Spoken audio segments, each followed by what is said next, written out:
Hello, beautiful community. We are going to read and briefly react to a long note or a very short piece about Russia's moral catastrophe by the Russian author, exiled and criminally pursued and designated a foreign agent, Dmitry Glukhovsky. I've translated it for us because that freshness and organicity conveyed a bit from the original is more important, right, than the rapid time saving that ChatGPT would have generated for us. So hopefully this will be meaningful to us too, at the level of not just learning about the Russians and how they might talk to themselves if they talk to themselves better than they do, but about ethical responsibility generally. Tuck yourselves in, let's go. As it turns out, you can get used to anything in 1,000 days.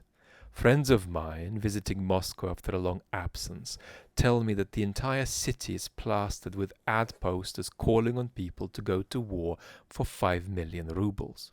My friends in Moscow have long stopped noticing this and believe they're living just as they did before. Many are convinced that life has got even better. Money is flowing everywhere, the restaurants are as packed as ever, premieres are making a buzz, and there is no respite from the Moscow jam festivals. And that's not a metaphor, he literally means jam or varenya festivals. Cities are covered with ads for contract killing, but people, except for the target audience, have learned not to see them. The target audience, 30,000 people per month, go to war for those 5 million, where they survive an average of 2 weeks before dying or ending up maimed. In 1,000 days, the war has become thoroughly normalized. The country didn't undergo an economic catastrophe, but it has experienced a moral one. The festive prosperity of Russia's capitals doesn't negate this catastrophe, it only highlights it. 1,000 days of killing innocent people in Ukraine, destroying their cities, 1,000 days of senseless casualties on the Russian side, 1,000 days of habituating oneself to silence and quietly abetting the authorities in barbarism, inventing rarefied excuses for war crimes, mental gymnastics that allows one not to feel aligned with evil. And voila. Russians now perceive those who have emigrated as crazy, naive, and preoccupied with idle chatter, simply because the emigres still feel, as they did 3 years ago, the horror and senselessness of this war. This war is a vaccine, going to get in trouble with YouTube here, against the perception of complicity in evil, allowing people to live with evil without getting sick. This war is an enslavement of the only free generation of Russians, who will now grow up to be the same Homo Sovieticus as us and our grandparents.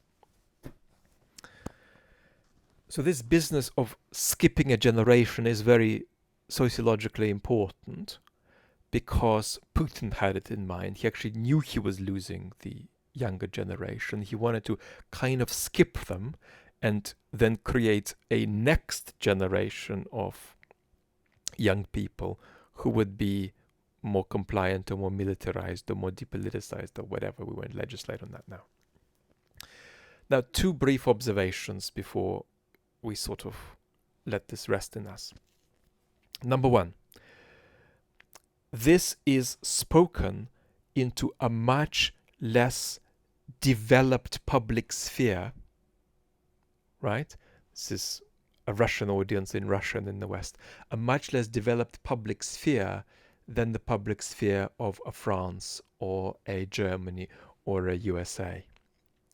That's to say, cultural interventions, including elite cultural debates and disputes, have less infrastructure around them, less platform support for them, and are more like private emissions of sentiment, often from private accounts of the people emitting these sentiments.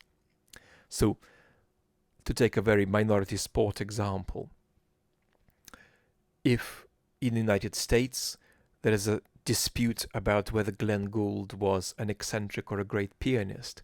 That's a dispute that can be institutionally platformed by publications like the New York Review of Books, and can be allowed to exist over years, with voices coming out, making claims, and being in a structured way responded to by other voices.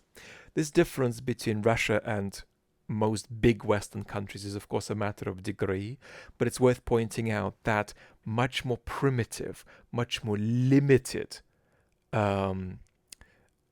infrastructure-wise public sphere, and much the same is true, but for slightly different reasons, of Ukraine. So this statement by Glukhovsky is being emitted into a much more underdeveloped and primitive public space, which makes it more significant, actually. That's the first thing I wanted to say. The second thing to say is, be careful about responding this, and this is a fraught time politically, so I'm going to be gentle. Be careful about responding to this with a giggle at the expense of the Ruskies and a couple of Zs in the word Russia. Because what Glukhovsky is doing here is saying, right, don't externalize responsibility. Because when you over-egg it on, let's giggle at the Russians who are in a worse ethical predicament than us, you're externalizing political responsibility and externalizing it in a way that could depoliticize you as a sideline giggler rather than a participator who says, yes, they're in a bigger mess than us, but it's also not just about laughing at their expense, it's also about taking us seriously. It starts with us always, right? Even with the bloody war. What did we in the West do to permit the global normalization and diffusion of that global network called Putinism, right? What did we do with the Iraq war? Even those of us like me and you possibly who were against it at the time, to break the global order. So the spirit of the Glukhovsky note here isn't for us to start laughing really hard at the Russians, but for us to actually say us, us, us, us, us. Because when we do us, things get better for us. And we don't follow Viktor Orban's maxim that it used to be the case that the future of Hungary was Western Europe, but now it's true that Hungary is the future of Western Europe. So maybe I haven't been gentle enough, so I'll try better next time, but it was important for me to do this kind of centering. Thank you very much for indulging me with that. Lots of love.